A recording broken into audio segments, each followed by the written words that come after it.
pense que vous avez deux choix dans ce type de réaction. Soit vous intervenez sur tout, soit vous intervenez sur rien, en disant que ce n'est pas les affaires du gouvernement de traiter ce qu'on appelle malheureusement des faits divers qui deviennent des faits de société. Or, moi, je pense qu'une grande partie des familles de victimes considèrent qu'il y a deux catégories de victimes. C'est-à-dire qu'il y a les catégories qui sont ciblées et choyées par le gouvernement ou par les précédents gouvernements. Il y a des victimes, ou par une partie de la classe politique, comme pour Naël, l'extrême gauche, qui la récupère. J'allais y arriver. Il y a une partie des victimes qui sont malheureusement choyées par une partie de la classe politique. Or, quand vous avez deux catégories de citoyens, parce que des familles de victimes ne se disent pas classiquement et normalement, nous sommes des sous-citoyens, nous ne méritons pas l'attention des médias, de la classe politique, et donc ce qui nous arrive n'est pas un drame, mais est un fait divers. Et pourquoi est-ce que vous avez une partie de la classe politique qui différencie les catégories de victimes ? Tout simplement parce qu'en fait, ils choisissent les victimes, malheureusement, de la classe politique. Vous avez des hommes politiques ou des femmes politiques qui se disent, voilà, on va défendre ça parce que ça défend un certain idéal, un certain art de vie à la française. Exactement. L'autre point, moi, que je vois sur ce drame, malheureusement, il y a à peu près 3 points. Le premier, c'est que pour la victime, on va tous essayer de penser qu'elle va essayer de se reconstruire. Ça va prendre des années. On va lui souhaiter bon courage pour elle et sa famille. L'autre point que je vois, et c'est les conséquences déjà qu'on peut en tirer, c'est que même si Julien Audoul en parle, c'est un Français qui a fait ça. Et comme sur les émeutes, vous avez un véritable problème qu'on n'a pas voulu voir, c'est qu'il y a un problème où il y a de plus en plus de tarés et de timbrés dans notre société. Et ça s'est accentué avec la crise sanitaire. Donc il y a deux questions qui se posent à partir de ce moment-là. Quelle est la politique de prévention qu'on mène pour soigner ces personnes ? Et quelle est la politique de répression et de justice qu'on mène ? Or, moi, je pense que trop souvent, on dit, quand il y a des évolutions sociétales, il faut faire évoluer le droit sur les évolutions des mœurs et les évolutions de société.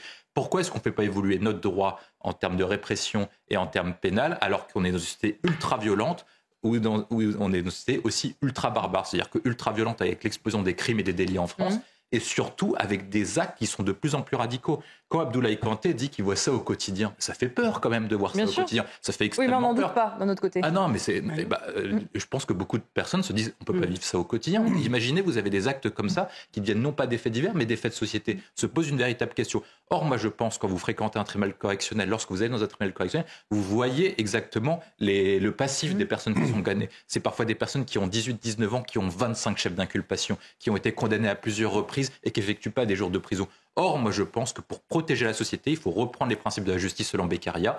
On met en prison des personnes, non pas pour penser à leur réinsertion, mais parce qu'ils sont nuisibles à la société. Or, je pense protéger la société. Exactement. Je pense que cette personne n'a rien à faire dehors. Cette jeune personne, comme vous l'avez rappelé, qui a 4 ans, était déjà accusée d'agression sexuelle et de viol. Donc, je pense sur une personne de 4 ans. Sur une personne de 4 ans. Sur une personne de 4 ans. Donc, il faut se poser la question, qu'est-ce que cette personne faisait en liberté ? On voit quand même, malheureusement, ce patron d'établissement scolaire, quand on l'alarme, qui se rend sur place, visiblement il y avait eu une intrusion, sans doute quelqu'un d'autre, sa femme se dit persuadée que c'est une agression. On voit une fois de plus ce qui représente aussi l'autorité de l'État, les institutions livrées à eux-mêmes. Il entend l'alarme, il va sur place et malheureusement sa propre fille le découvre inanimé.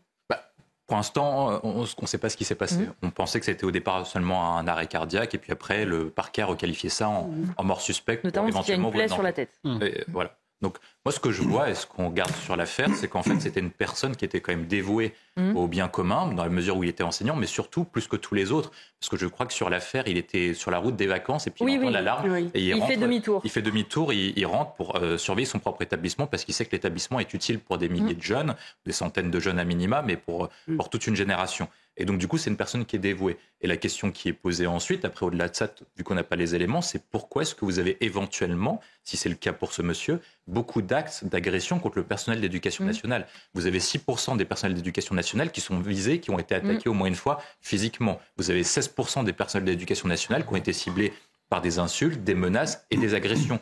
Et cette question que vous posez, vous pouvez poser la même à Abdoulaye Kanté, qui est policier, vous pouvez poser la même à ceux qui sont médecins, vous pouvez poser la même à toutes les personnes qui travaillent sur les professions de première ligne ou qui exercent des missions de service public, dans la mesure où toutes les personnes qui représentent l'État sont désormais une cible, parce que vous avez une contestation de l'autorité. Et vous avez un autre point aussi, c'est que toutes les personnes qui sont en profession de première ligne sont ciblées par l'ultra-violence et le fait qu'avant, vous aviez des altercations verbales, si par cas vous avez un différend avec quelqu'un, et maintenant cette altercation verbale se transforme immédiatement en agression physique, ou comme ce qu'on a vu avec la mort de Philippe de 72 ans qui a demandé de faire moins de bruit, qui s'est fait assassiner. Vous avez Enzo qui a été assassiné pour un mauvais regard aussi. Donc vous avez des actes qui sont de plus en plus radicaux et se posera la question de comment protéger cette société pour le prévenir et pour prévenir de cette barbarisation. Avec ces précisions. Je ne suis pas rassuré, mais je trouve que c'est une bonne idée, mais il ne faudrait pas le faire uniquement pour les Jeux, il faudrait le faire tout le temps. Le point que nous avons sur la capitale, et en particulier sur le Champ de Mars, c'est que le Champ de Mars est transformé en champ de ruines. Voilà, c'est dégueulasse, c'est devenu joli jeu de mots. Ça devient de plus en plus moche, ça a été rappelé précédemment.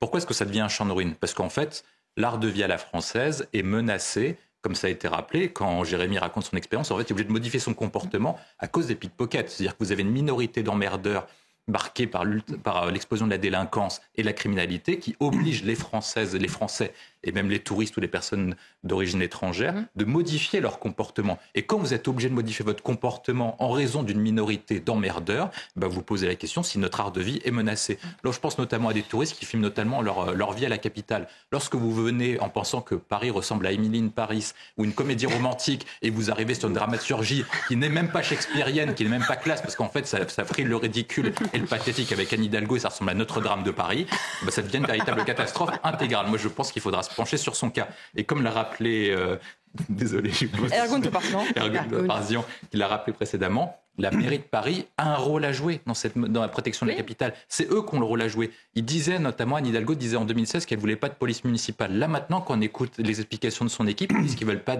armer la police municipale. Pourquoi ? Pour éviter les bavures. Comme si la police faisait en fait en permanence des bavures. Ça, c'est le premier point. Le deuxième point, c'est la question de la sécurité qui est posée globalement. En termes de prévention, en termes de sécurité, en termes de caméras vidéosurveillance, en termes d'équipement, on voit bien qu'idéologiquement, une grande partie des maires de gauche préfèrent, au lieu de mettre des caméras vidéosurveillance, des toilettes non genrées. Donc il y a un vrai problème. Et par contre, disent à Gérald Darmanin, quand ça devient urgent, comme le maire de Lyon, qu'il faut des forces de l'ordre et très rapidement. Voilà, ramener des effectifs de police. Donc là, ça pose un véritable sujet.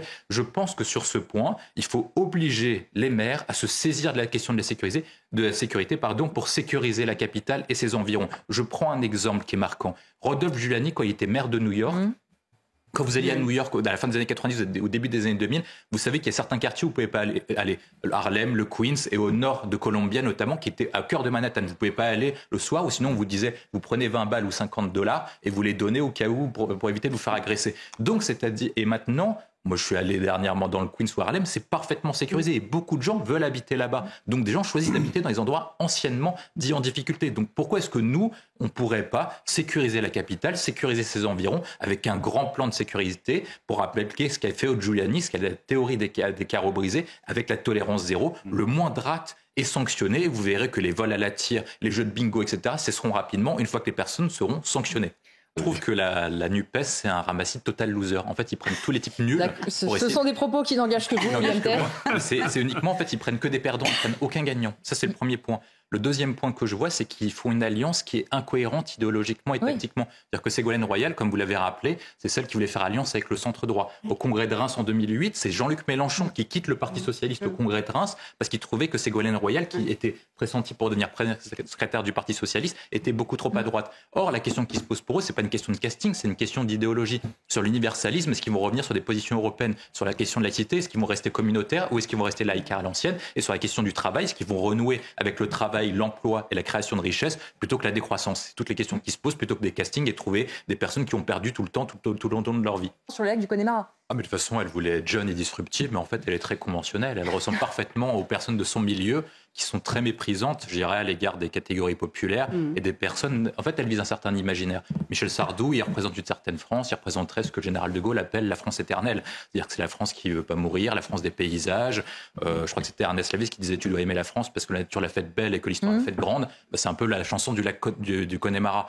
Et je pense qu'elle vise ces personnes-là. Ce qu'elle ne comprend pas, et ce qu'elle ne veut pas comprendre, c'est que cette grande partie-là, c'est des personnes qui achètent beaucoup de disques. Et je ne suis pas sûr qu'en se faisant connaître comme ça, elle démontre une capacité de tolérance, de créativité et d'ouverture d'esprit qui lui permettent d'imprégner durablement le monde musical. Et je pense que les Français se souviendront de Michel Sardou. Et moi, je me souviens plus de l'artiste qui a critiqué Sardou. Et là, c'est Juliette Armanet, justement. C'est une très bonne mesure parce que Jérémy l'a très bien rappelé. Les personnes se disent, une fois que vous arrivez sur un territoire européen, vous n'avez aucune chance de repartir. D'ailleurs, il faut dire que le taux d'OQTF est uniquement de 4% en France, un peu plus dans les autres pays. La question essentielle à se poser, c'est quelle politique d'immigration on veut et d'intégration accessoirement. Et pour les personnes sur qui on est sûr qu'on n'en veut pas, il faut faire en sorte que ce soit pas rentable et de faire le déplacement. Donc, qu'est-ce que vous faites? Vous faites en sorte que ce soit pas rentable. Premier point, vous dites toutes les personnes, comme l'a fait Joe Biden, qui veulent venir sur le territoire européen, n'ont aucune chance d'avoir ni titre de séjour, naturalisation et aucun droit social. Donc déjà,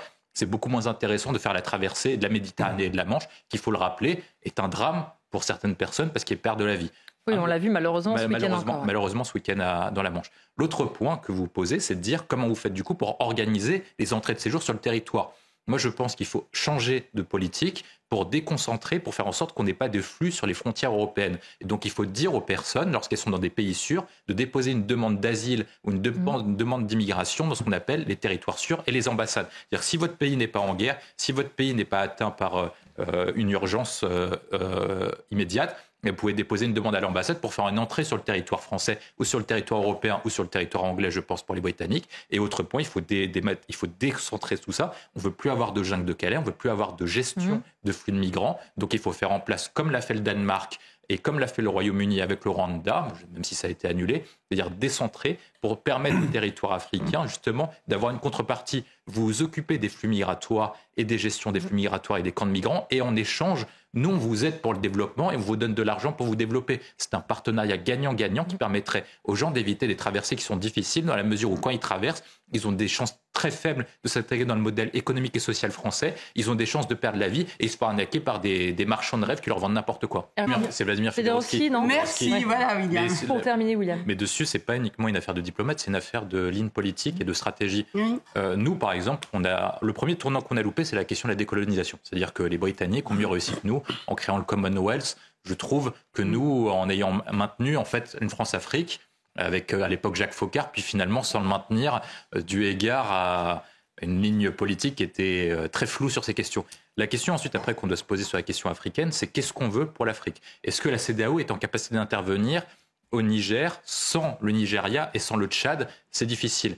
Est-ce que si nous, on n'intervient pas, c'est la question que je pose, est-ce qu'il n'y aura pas une résurgence des groupes islamiques dans la mesure où, quand vous regardez la carte, vous avez le Mali qui est tombé, le Burkina Faso qui est tombé, le Niger qui va tomber actuellement, c'est-à-dire que vous aurez une instabilité sur la zone. Cette instabilité va produire 3 conséquences néfastes. 1, c'est-à-dire qu'il y aura une instabilité des États dans la zone, comme en Libye, comme en Tunisie, c'est-à-dire que vous avez des flux migratoires très importants qui pourront venir, alors que, on en a parlé tout à l'heure, avec le réchauffement climatique, avec le dérèglement climatique, des centaines de millions de personnes vont partir de l'Afrique pour aller en Europe ou pour aller en Amérique du Nord. Le deuxième point, c'est que l'instabilité va pouvoir, comme l'a rappelé le ministre, une résurgence des groupes terroristes. Or, les groupes terroristes, il y en a 3 ou 4 qui sont importants. Il y a AQMI, il y a GS6M, et puis après, il y a une sorte de Daesh un peu local. Et si par cas, c'est eux qui contrôlent la zone, non seulement ce sera néfaste pour la France, comme ce qui s'est passé à Daesh, mais ce sera également néfaste pour les populations locales. Il faut rappeler que pour ces personnes-là, ils appliquent un islam qui est le plus radical possible. Et est-ce que ces populations-là, certes, ont des problèmes avec la France, mais la France leur permet au moins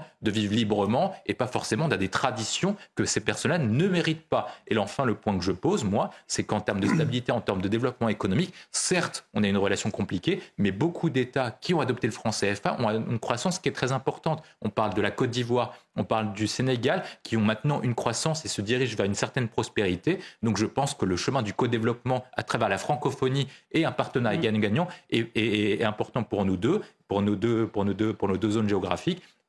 Et surtout pour ces personnes-là, ils savent ce qu'ils perdent avec nous, mais ils ne savent pas ce qu'ils vont avoir avec la Russie et avec les États islamiques.